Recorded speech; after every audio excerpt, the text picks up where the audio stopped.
Copyright disclaimer under Section 107 of the Copyright Act 1976. Allowance is made for fair use for purposes such as criticism, comment, news reporting, scholarship, and research. Fair use is a use permitted by copyright statute that might otherwise be infringing. Non-profit, educational, or personal use tips the balance in favor of fair use. नमस्कार दोस्तों। तो ये हमारी line तो बिल्कुल भी नहीं है, लेकिन बहुत कंट्रोवर्शियल पर्सन, बहुत ही वेल नोन पर्सन है जिसकी वीडियो आने जो ट्रेंडिंग पेज पर आती है फ्रांस से अपलोड होते ही ट्रेंडिंग पेज पे आ जाती है। ध्रुव राठी आज थोड़ा अलग कंसेप्ट यूज कर रहे हैं इसको बनाने के लिए, ताकि एक बार जरा देखते हैं। हम किसी भी तरफ नहीं है, क्योंकि ये वीडियो थोड़ी कंट्रोवर्शियल है। हां, कंट्रोवर्शियल बहुत टॉपिक है। So we would like to clarify first of all that we are not opinionated or biased somewhat towards other groups. तो वीडियो स्टार्ट करते हैं, तो देखते हैं इस पे क्या रिएक्शंस आते हैं हमारे, और आपके भी जो रिएक्शंस हो कमेंट में जरूर लिख के बताना। नमस्कार दोस्तों, क्या हमारा देश तानाशाही की ओर गिरता जा रहा है? एक महीने पहले ये सवाल जब मैंने आप लोगों से पूछा था, जाहिर सी बात है बहुत से लोगों को शॉकिंग लगा था। लेकिन किसी भी सच्चे देशभक्त के लिए जो सही मायनों में देश की परवाह करता है, उसके लिए सवाल बहुत जरूरी है। कुछ लोगों को डाउट हुआ था कि क्या सही में ऐसा हो रहा है या नहीं हो रहा, लेकिन पिछले एक महीने में जो कुछ हुआ है देश में, उसे देखकर तो यकीनन आपकी आंखें खुल जानी चाहिए। एकदम प्रॉपर फर्स्ट क्लास लगा सिनेमाटोग्राफी का इस्तेमाल किया जा रहा है, प्रॉपर बैकग्राउंड म्यूजिक और इंटेंस म्यूजिक होता है ना, इंटेंस म्यूजिक लगा दिया। ये सारी चीजें बहुत जरूरी है भाई, अगर चाहिए कि मतलब चीज फैले। बट होता है एक प्रॉपर सिनेमाटोग्राफी वे में जो बनाते हैं वो पूरा लग रहा है, इधर पूरा बीजीएम बज रहा है भाई, बहुत टाइम से कर रहा है। हाँ, ये दिल्ली के चीफ मिनिस्टर अरविंद केजरीवाल को बिना मनी ट्रेल और बिना कन्विक्शन के अरेस्ट कर लिया गया। 3 में से 2 इलेक्शन कमिश्नर्स को प्रधानमंत्री मोदी की मर्जी के अनुसार अपॉइंट किया गया। इलेक्टोरल बॉन्ड्स, इतिहास के सबसे बड़े घोटाले की खबरों को टीवी चैनलों से और अखबारों से गायब कर दिया गया। देश की सबसे बड़ी ऑपोजिशन पार्टी कांग्रेस कह रही है कि उनके बैंक अकाउंट्स को फ्रीज किया जा चुका है, वो कैंपेन नहीं कर पा रहे। सालों पुराने केसेस को लेकर इलेक्शन से एकदम पहले इनकम टैक्स डिपार्टमेंट ने इन पर 1700 करोड़ का फाइन लगा दिया। रिपोर्ट किया जा रहा है कि कम्युनिस्ट पार्टी पर भी 11 करोड़ का फाइन लगा दिया। देश भर से खबरें आ रही हैं कि कैसे ऑपोजिशन के कैंडिडेट्स डिक्लेयर होते ही उन पर ईडी और आईटी के नोटिस आ जा रहे हैं। और कांग्रेस का तो ये तक कहना है कि उन्हें अखबारों में पेड एडवर्टाइजमेंट्स छापने तक नहीं दिया जा रहा। इसको छपवाने के लिए हमने नीचे अपना नाम भी दिया, सारा ब्यौरा दिया कि चंदा दो धंधा लो चल रहा था। इस विज्ञापन को छापने से मुख्य जो अखबार थे उन्होंने मना कर दिया। ये क्या हो रहा है देश में? क्या इस तरीके से इलेक्शंस लड़ी जाएंगी? हम लोग क्या कर सकते हैं यहाँ पर देश की डेमोक्रेसी को बचाने के लिए? इन सब सवालों के जवाब इस वीडियो में जानते हैं। और कुछ लोग जिन्हें अभी भी लगता है कि डेमोक्रेसी सुरक्षित है देश में अभी भी, या फिर जिन्हें लगता है कि तानाशाही अच्छी चीज होगी देश के लिए, इनके सवालों को भी आंसर करते हैं।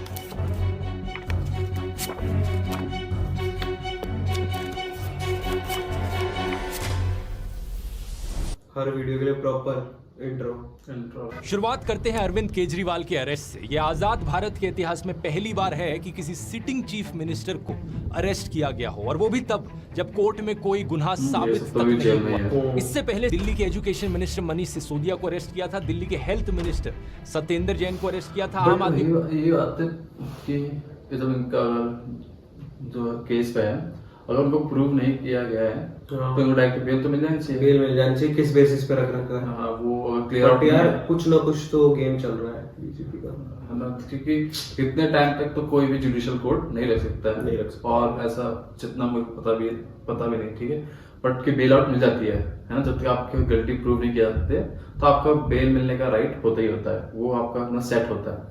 तो पता नहीं बहुत सालों से, वैसे 3-4 साल तक, 2-3 साल तो शायद से मिनिमम हो ही गए इनको।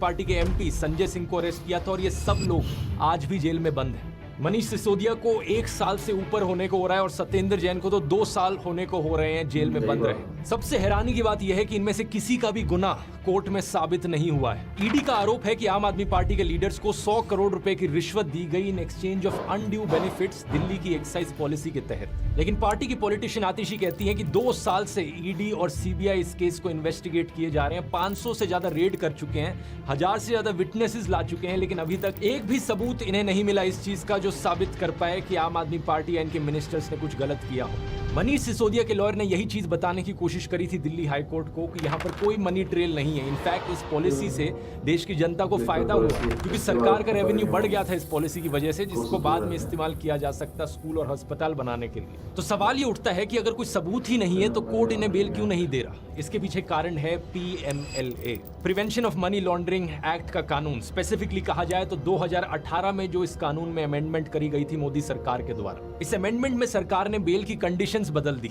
बेल लेने को और मुश्किल बना दिया। बाकी कानूनों में क्या होता है, innocent until proven guilty, bail मिलना आपका अधिकार कंसिडर किया जाता है। लेकिन PMLA में अब क्या हो गया है,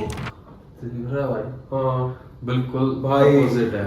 मतलब अलग ही सीन है भाई। बेल नाम की चीज ही नहीं, अब चीज जब तक अपने आप को पूरा गिल्टी प्रूव ना कर दो। ऐसा तो मतलब तभी तो 1 साल और 2 साल इतने दिन से केजरीवाल बंद है भाई। मतलब ऐसा तो मतलब जेल से बाहर निकलना ही मुश्किल है भाई। अगर सोचो अगर नॉर्मल बंदा अगर चला जाए जिसके खिलाफ कोई नॉर्मल किसी ने गलती से या ऐसे, पर उनके खिलाफ ऐसे बड़े बड़े केसेस लगेंगे भी तो नहीं ना। नहीं सुन, अब नहीं हो सकता है कि स्मॉल ट्रेडर्स वगैरह होते हैं ना, तो उनके खिलाफ किसी ने तो ऐसे ही आउट ऑफ रिवेंज कर दिया ये काम, तो उनको तो बहुत दिक्कत हो जाएगी कि उनको अपना पूरा हिस्ट्री लेके आना पड़ेगा। और कुछ कुछ होता है कि जो नॉर्मल ट्रांजेक्शन होती है तो बंदे टेंड्स टू लाइक उसे छुपाने की कोशिश करते हैं, है ना। ऐसा नहीं कि उनको सामने आके तो उनके रिकॉर्ड्स नहीं लिखते, जब होते भी होंगे तो, बट वही है कि लेके सामने आना, उन सब कुछ चीजों को ढूंढना एक एक करके, क्योंकि जब शुरू बंदा करता है तो वो इतना ध्यान नहीं देता है इन चीजों पर कि हाँ चलो आगे मैं अपना ध्यान रखूंगा ये करूँ, पर जब अचानक से आती है तो नहीं दिखता।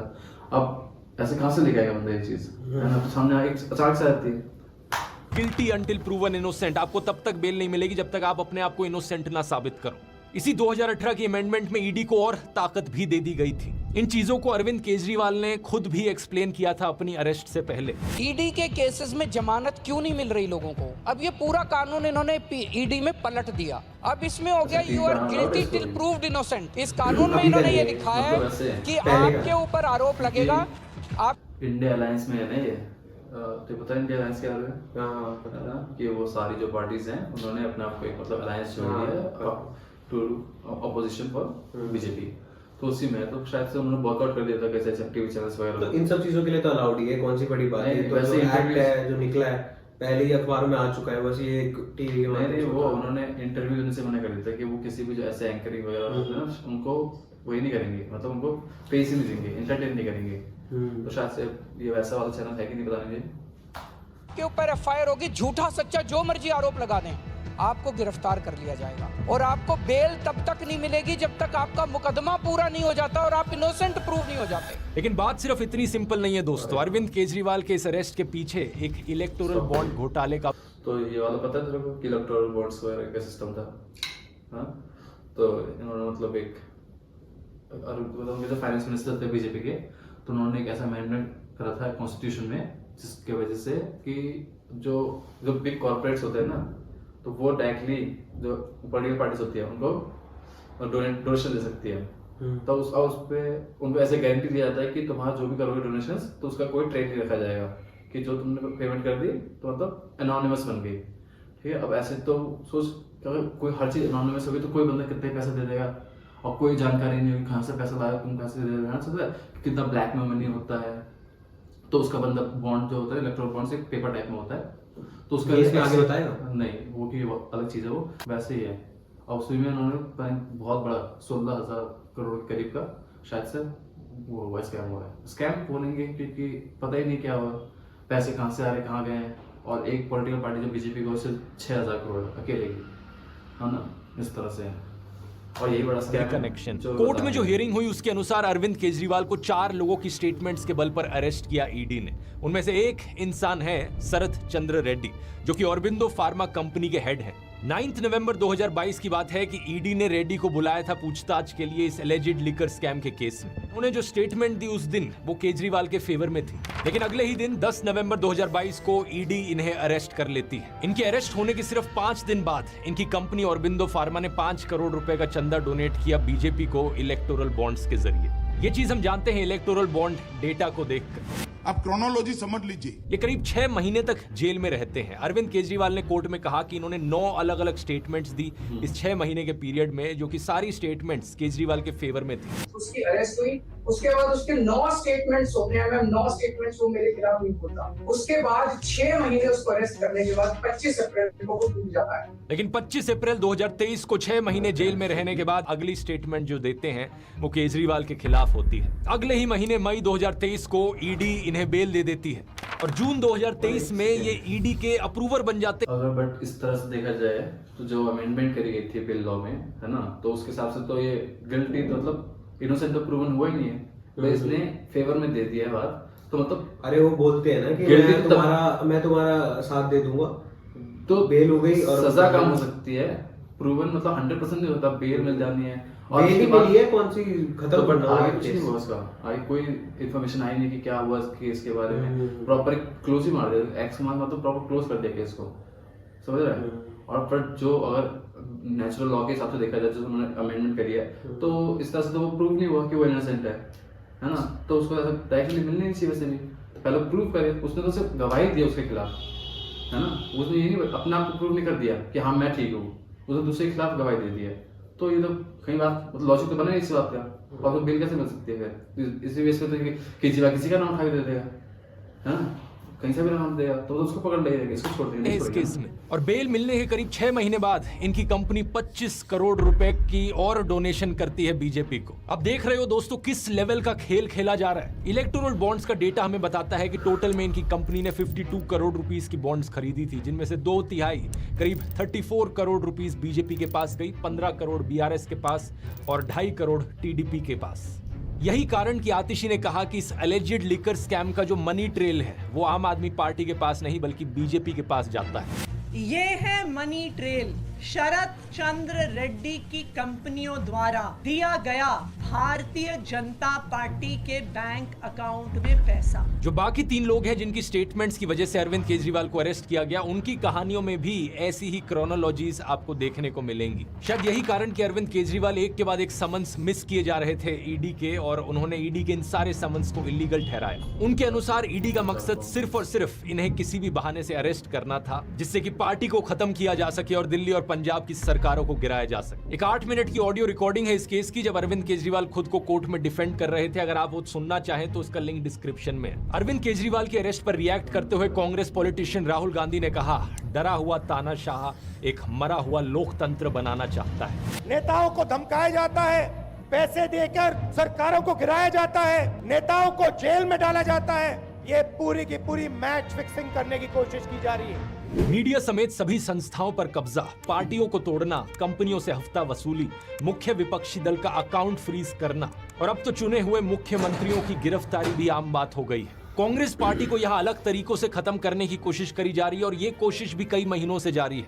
पिछले साल अगस्त के महीने में राहुल गांधी पर एक बहुत ही अजीबोगरीब डिफेमेशन केस किया गया, जिसके जरिए उन्हें डिस्क्वालीफाई करने की कोशिश करी गई थी। इसके केस में ये होता है कि ये शायद अपने प्रमोशन वगैरह रैली होती है ना, तो वो कर रहा था, और इसमें तो उसने शायद मोदी गवर्नमेंट मतलब प्राइम मिनिस्टर मिस्टर मोदी के खिलाफ कुछ बोल दिया था, है ना, तो ऐसा रिमार्क्स बोला था, तो उसी को उन्होंने वहां से पोर्शन को उठा के, ठीक है, वहां से उठा के इसके खिलाफ डिफेमेशन डाल दिया। और बहुत मतलब हंसी वाली बात यह है कि डायरेक्टली जो होती है ना, जो स्पीकर्स होते हैं, तो उन्होंने अप्रूव करके इसको डायरेक्टली सस्पेंड ही करवा दिया 2 साल के लिए, और तब इलेक्शंस आने वाले थे। जानबूझ के हाँ। केस की मैंने डिटेल में इस वीडियो में बात करी थी, जिसमें सूरत के कोर्ट ने 2 साल की सजा सुनाई राहुल गांधी को। वो तो सुप्रीम कोर्ट ने इसे होने से रोक दिया, नहीं तो आज के दिन देश की 2 सबसे बड़ी ऑपोजिशन पार्टीज के टॉप लीडर्स जेल में होते हैं। लेकिन अब क्या किया जा रहा है? कांग्रेस का दावा है कि उनके बैंक अकाउंट्स को फ्रीज कर दिया गया है। इसके पीछे क्या कारण दिया जा रहा है? इनकम टैक्स डिपार्टमेंट का कहना है कि कांग्रेस ने अपने रिटर्न्स फाइल नहीं किए थे डेडलाइन के टाइम पर। इसके अलावा एक 31 साल पुराना केस कांग्रेस का खोला जा रहा है। 1993-1994 का इनकम टैक्स डिपार्टमेंट का कहना है कि पुराने वो समय पर हम उसका अपील चार्जेस मांगते हैं। और 29 मार्च को आईटी डिपार्टमेंट ने 1700 करोड़ का नोटिस दिया कांग्रेस तो इतने टाइम तक मतलब ये आईटी जो इनकम टैक्स डिपार्टमेंट है क्या कर रहे थे इस चीज के बारे में? 31 ईयर्स तक मतलब सो रहे थे। सो क्यों रहे? बस वही सो क्यों रहे थे यार? भाई चुनाव के टाइम पे उठेंगे ना, पहले थोड़ा ना उठेंगे। पार्टी को। और जानते और हैं सेम दिन क्यों हो रहा रिपोर्ट है? में आया कि कम्युनिस्ट पार्टी पर जितना सोर्सेज का रूमर्स बोले तो इसके खिलाफ मैं तो बोलना चाहूंगी कि बीजेपी चाहती है 400 सीट्स मिल जाए उसे, कि और 400 सीट्स का एक बेनिफिट होता है कि जब तुम्हारे पास 400 सीट से तुम जीतते हो तो तुम्हारे पास पावर आ जाती है, तुम कॉन्स्टिट्यूशन को चेंज कर सकते हो, अमेंडमेंट आ सकते हो कॉन्स्टिट्यूशन में।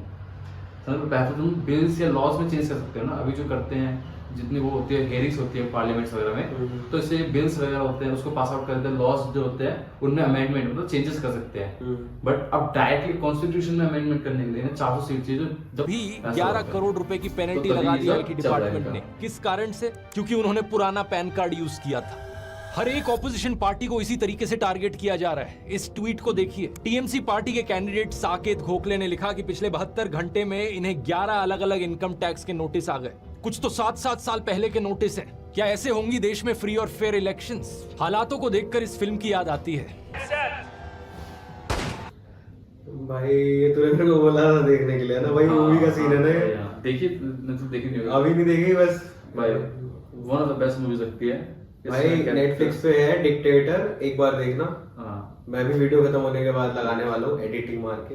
हाँ, but one of the best movies है, कॉमेडी भी है और थोड़ी सीरियसनेस को भी दिखाती है कि एक डिक्टेटर मतलब किस तरह से सोचता है, किस तरह से अपने आप को चीजों को करता है, वो दिखाता है ना। बट इसको ऐसा सीरियस नहीं दिखाया गया, बट कॉमिकल वे में दिखाया गया है। बट उस चीज को एड्रेस करती है मूवी कि एक डिक्टेटर कैसे मतलब आता है सामने, क्या चीज है, किस तरह बिहेवियर होता है उसका, ये सब। द डिक्टेटर नाम की एक कॉमेडी फिल्म जो कि एक सैटारिकल कहानी सुनाती है एक फिक्शनल डिक्टेटर की।